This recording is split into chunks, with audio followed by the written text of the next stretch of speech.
Hello everyone, I hope you are doing well. Today we'll talk about how to fix or how to solve the problem of Starz on weekly on settings. Here we go to apps, default apps, app settings. In this list you will search about the application of Starz on and you will enter here. Then we click on first stop and you will click OK.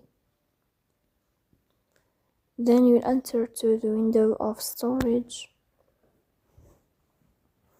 Here we click on clear cache. In the end you will turn off your Wi-Fi and you will turn on your Wi-Fi again to fix that problem. So please don't forget to support us by like and subscribe. See you next time and thank you for your watching and your attention.